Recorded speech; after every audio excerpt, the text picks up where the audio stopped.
நடிகர் தனுஷ் நண்பர் தனுஷ் அவர்கள் மீதான நடவடிக்கையாக இருக்கட்டும், விஷால் அவர் மீது நடவடிக்கையாக இருக்கட்டும், இப்படி எல்லாமே இன்றைக்கி இப்போ நேற்று கூட ஒரு பிரச்சனை எங்கள் டைரக்டர் சார் சொல்லியிருக்கார். ஒருத்தர் என்னோடய படத்தில் வந்து ஒரு என்னோட காட்சி வந்து என் அனுமதி இல்லாமல் சேர்க்கப்பட்டிருக்கின்றார். அதெல்லாம் கண்டிக்கத்தக்க விஷயம். நெரிப்பாங்க ஒரு இயக்குனரை, அவருடைய தொழில் இவங்க தலையிடுவாங்க. சொன்னாங்களே ஒருத்தர் விஜய் மில்டன் படத்தை அவர் இல்லாமலே ஒரு காட்சியை மாற்றி அமைச்சிட்டாங்கன்ட்டு. இது இது இது இது வந்து இது வேற இந்த மாதிரி அப்படி பிடிச்சிருக்காங்க. அது வந்து ஒரு ஒரு தனிப்பட்ட ஒரு தயாரிப்பாளரின் குணம். ஒரு படைப்பாளி, ஒரு எழுத்தாளர், அவர் கனவு கண்டு அவர் எழுதின கதை, அவர் படைத்த ஒரு படைப்பு, அவர் அனுமதி இல்லாமல் சேர்ப்பது வந்து ஏற்றுக்கொள்ளவே முடியாது. அது சங்கம் பார்த்துக்கிறோம். இருந்தாலும் என்னோடய கருத்தை நான் பதிவு பண்ணுறேன். எல்லாருமே சேர்ந்து நம்ம சினிமாவோடைய பிரச்சனை பேசிக்கிட்டே இருக்கோம். இது நிச்சயமாக பேச வேண்டிய பிரச்சனை. நடிகருடைய சம்பளம் உட்பட, பட்ஜெட் உட்பட எல்லாமே இங்கே பேச வேண்டிய பிரச்சனை. எல்லாமே இங்கே நமக்குள்ளே தீர்த்துக்கிட வேண்டிய விஷயம். ஆனால் இது எல்லாமே நடிகர் தனுஷ் பிரச்சனை உட்பட நம்ம குடும்பத்தின் பிரச்சனை. இதை நம்ம தீர்த்துக்கலாம். ஆனால் இதை தாண்டி தமிழ் ராக்கர்ஸ் அப்படின்னு சொல்லி ஒருத்தர் ஸ்டீபன் அப்படின்னு சொல்லி கடந்த ஒரு வாரத்துக்கு முன்பு கைது செய்யப்பட்டார் கேரளாவில், கொச்சினில். 2011 ஆரம்பித்த அவங்களுடைய ஆதிக்கம், அவங்க பண்ண அட்டுழியம், ஒரு மாஃபியா மாதிரி ஒரு 10-12 பேர் இருந்துக்கிட்டு இந்த தமிழ் சினிமா ஒட்டுமொத்தமாக அழிச்சுக்கிட்டு இருந்தாங்க. 14-15 வருஷமாக எத்தனை திரைப்பட தயாரிப்பாளர்கள் நாசமானாங்க, ஒன்றுமில்லாமல் போனாங்க. அவங்க ஆதிக்கத்தினால், அவங்களோட அட்டுழியினால். அப்படி எத்தனை நடிகர்களுடைய வாழ்க்கை போச்சு, எத்தனை இயக்குனருடைய வாழ்க்கை போச்சு. கத்துனோம், கதறணும், தமிழ் ராக்கர்ஸ் கண்டுபிடிக்கணும், அவங்கள பிடிக்கணும், அது பண்ணோம்னா எல்லாம் பரபரப்பாக இருந்துச்சு, செய்தியாக மட்டுமே இருந்துச்சு. ஆனால் அதை ஒற்றை மனிதன் அதோட அட்மின் சொல்லி ஒருத்தனை அரெஸ்ட் பண்ணியிருக்காங்க. ஒரு குரல் தமிழ் சினிமாவிலேருந்து வரல. அதை பேசணும்னு நான் நினைக்கிறேன். ஒவ்வொரு சங்கமும், எங்கள் செயலாளர் அண்ணன் பேரரசு சாருக்கு வந்து நான் கோரிக்கையாக வைக்கிறேன். எல்லாரும் சேர்ந்து, தயாரிப்பாளர் சங்கம் சேர்ந்து ஒட்டுமொத்தமாக ஒவ்வொரு சங்கமும் தனி தீர்மானம் நிறைவேற்றி அவங்கள குண்டாஸில் போடணும். அவங்களுக்கு வந்து தமிழக அரசு, தமிழக போலீஸ் அவங்கள வந்து கண்ட்ரோலில் எடுத்து வெளியே வர முடியாத தண்டனை கொடுக்கணும். அவருக்கு பின்னாடி யாரெல்லாம் இருக்காங்கன்னு சொல்லி நம்ம கண்டிக்கணும். யாரையும் வெளியே வரவிடாத அளவுக்கு அவங்கள நம்ம பண்ணி, இதன் பிறகு தமிழ் சினிமாவை அழிப்பதற்காக எந்த ஒரு மாஃபியா கேங் கிளம்புனாலும் அவங்களுக்கு அச்சம் தரக்கூடிய அளவுக்கு அந்த தண்டனை இருக்கணும். அப்படி ஒரு அழுத்தத்தை இந்த அரசுக்கு நம்ம கொடுக்கணும் அப்படின்னு நான் ஒரு கோரிக்கையை வச்சுக்கிறேன். இப்போ நிறைய பேர் ஆளுங்கத்தை வெளிப்படுத்துகிறாங்க சினிமாவோட சூழ்நிலை. ஒன்று புரிஞ்சுக்கணும் சார். ஸ்ட்ரைக் அப்படின்னாலே யார் பண்ணுவா? தொழிலாளர்களும் பண்ணுவாங்க. லேபர்ஸ் ஸ்ட்ரைக்குங்கிறது எப்போவுமே இது வரைக்கும் நம்ம பார்த்து வந்த ஒரு காலகட்டம். முதலாளிகள் ஸ்ட்ரைக் பண்ணுறாங்கன்னா அப்போ தொழிலாளி ஸ்ட்ரைக் பண்ணுறாங்க, ஓகே, அது நம்ம காலங்களும் பார்த்துட்டு ஒரு விஷயந்தான். முதலாளிகள் ஸ்ட்ரைக் பண்ணுறாங்கன்னா நம்ம அதை கவனிக்கணும். ஏன் அவங்க பண்ணுறாங்கன்னா அப்போ எந்த அளவுக்கு அவங்க நொந்து போயிருப்பாங்க, எந்த அளவுக்கு அவங்க நொடிச்சு போயிருப்பாங்க. அவங்க ஸ்ட்ரைக் பண்ணுற அளவுக்குன்னா இப்போ சினிமா எந்த லட்சணத்தில் இருக்குது? ராஜசிம்மன் அவருடைய ஆதங்கத்தை வெளிப்படுத்தினார். ஓகே, அவருக்கு இது சும்மா வந்து இது ஒரு ஃபோர்ஸாக பேசுகிற விஷயம் இல்லை. அவர் பேசும்போது தெரிஞ்சது இது மேடைக்காக பேசுகிறதோ அதுக்காக இல்லை. அது அந்த மனசு காயப்பட்டிருக்கு. அந்த காயத்தின் வலி வார்த்தையாக வெளியே வந்துருச்சு, அவ்வளோதான். நான் என்ன சொல்கிறேன்னா ஒன்றே ஒன்று தான் சார். ஒரு தயாரிப்பாளர் நல்லா இருந்தால் தான் சினிமா நல்லா இருக்கும். ஒரு தயாரிப்பாளர் லாபம் அடைந்தால்தான் இந்த தொழில் சுமூகமாக நடக்கும். ஒவ்வொரு ப்ரொடியூசராக அழிஞ்சிட்டே இருந்தானா என்ன மிஞ்சும்? எங்கே ஏவி படம் எங்கே எடுக்கிறாங்க? கவிதாலய படம் எடுக்கிறாங்களா? வால்மீகி படம் எடுக்கிறாங்களா? தேனாடர் குசி படம் எடுக்குதா? லட்சுமி முருகேஷ் படம் எடுக்கிறாங்களா? சூப்பர் குட் ஃபிலிம்ஸ் படம் எடுக்குதா? ஒரு காலத்தில் இந்த தமிழ் திரையுள்ள கட்டியாண்ட இத்தனை பேனர்லாம் என்ன சார்ச்சு? இந்த நிறுவனம் நீங்கள் எங்கே போச்சு? ஏன் அழிஞ்சிச்சு? ஏன் படம் எடுக்க மாட்டேங்கிறாங்க? ஏன் பயப்படுறாங்க? அப்போ சினிமா பற்றி தெரியாமல் புதுசாக வந்து அழிஞ்சிட்டே இருப்பாங்க. நம்ம ஒருத்தர் அழிச்சிட்டே இருப்போம். ஒருத்தர் அழிவா, இன்னொருத்தர் வருவா, ஒருத்தர் அழிவா, இன்னொருத்தர் அழிவா. எத்தனை காலத்துக்கு? அது எப்போ தான் தயார் பசங்க உஷாராகணும்? அவங்களுக்கு ஒரு ஒரு கட்டத்தில் ஒரு விழிப்புணர்வு வரும்ல.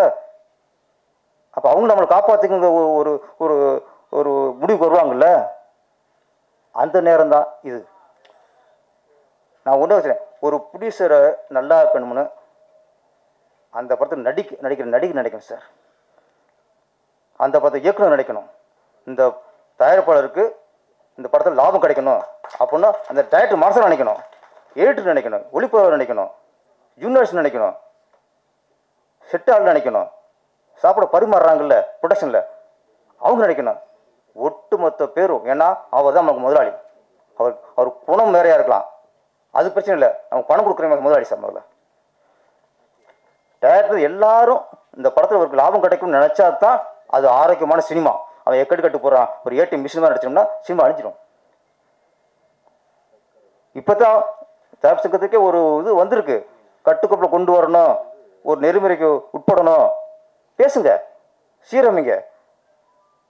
ஆனால் நம்ம ஒட்டுமொத்த சங்கமும் தயாரிப்பாளர் சங்கம் அப்படிங்கும்போது அதை மதிக்கணும். ஏன்னா அதுதான் சினிமா வாழ வைக்கிறது, எல்லாத்துக்கும் படி கலக்கிறது அதுதான். ஆனால் அதே தயாரிப்பாளர்கள் சிலர் ஏமாற்றுவார்கள், சம்பளம் கொடுக்காம ஏமாற்ற பார்ப்பாங்க, நம்ம தொழிலை நெரிப்பாங்க. ஒரு இயக்குனரை அவருடைய தொழில் இவங்க தலையிடுவாங்க. சொன்னாங்களே ஒருத்தர் விஜய் மில்டன் படத்தை அவர் இல்லாமலே ஒரு காட்சியை மாற்றி அமைச்சிட்டாங்கன்ட்டு. இது இது இது இது வந்து இது வேற இந்த மாதிரி அப்படி பிடிச்சிருக்காங்க. அது வந்து ஒரு தனிப்பட்ட ஒரு தயாரிப்பாளரின் குணம், தனிப்பட்ட தயாரிப்பாளரின் குணத்துக்கும் தயாரிப்பாளர் சங்கத்துக்கும் சம்பந்தம் இல்லை. அப்போ தனிப்பட்ட ஒரு குணம்னா அதுக்கு என்ன பண்ணுங்கிறத பேச தீர்த்துக்கணும். இப்போ ராஜேஷ்மன் ஒன்று சொன்னார், எங்கே பிரச்சனை வருதுன்னா இது இது வந்து திரையுலக குடும்பம் சார். தயாரிப்பாளர்கள், பெப்சி தொழிலாளர்கள், நடிகர்கள் எல்லாமே திரைத்துறை தானே ஃபஸ்ட்டு. இது அரசியல் கட்சி இல்லையே. நடிகர் சங்கம் ஒரு பக்கம் அறிக்கை, தயாரிப்பாளர் சங்கம் ஒரு பக்கம் அறிக்கை, இந்த பக்கம் பெப்சி ஒரு பக்கம் ஒரு அறிக்கை. நம்ம அரசியல் நடத்திக்கிருக்கோம், ஆளுகளுக்கு கொள்கை கோட்பாடை வெளிப்படுத்திக்கிருக்கோம். குடும்பம், இந்த அண்ணன் தம்பி, அண்ணன் தங்கச்சி. ஃபஸ்ட்டு ஒரு சங்கத்துக்குள்ள நடக்கிற பிரச்சனையை ப்ரெஸ்ஸில் சொல்கிறது தப்பு சார். ஃபஸ்ட்டு உங்களுக்கு தப்பு. எதுக்கு ப்ரெஸ் சொல்றியா?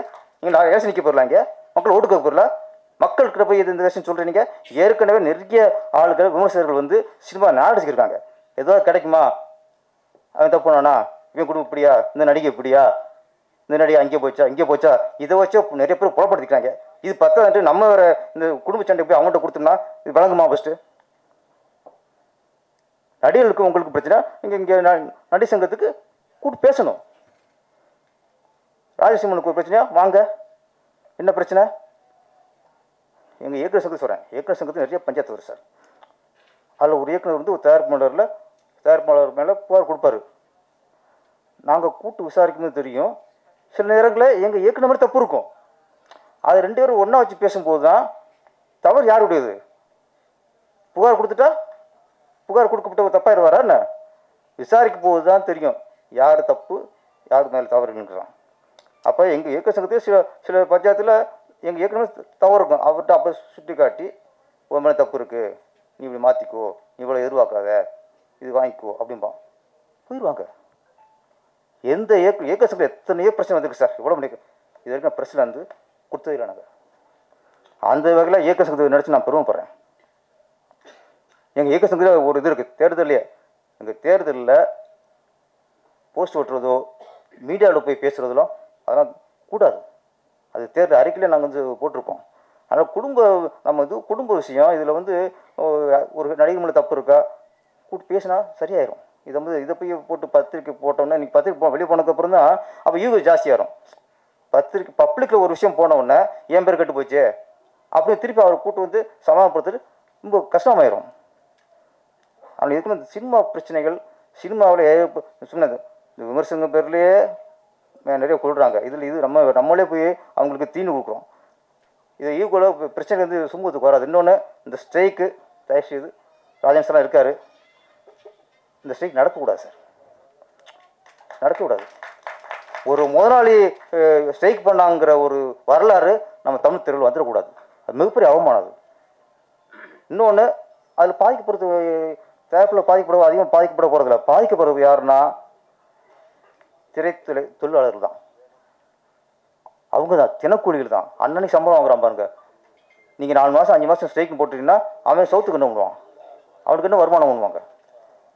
அதனால் ஸ்ட்ரைக்கு நடக்கக்கூடாது அப்படின்னு நான் ஆண்டவனை வேண்டிக்கிறேன். ராஜேஷ் சார் அதெல்லாம் பார்த்துக்குவார்.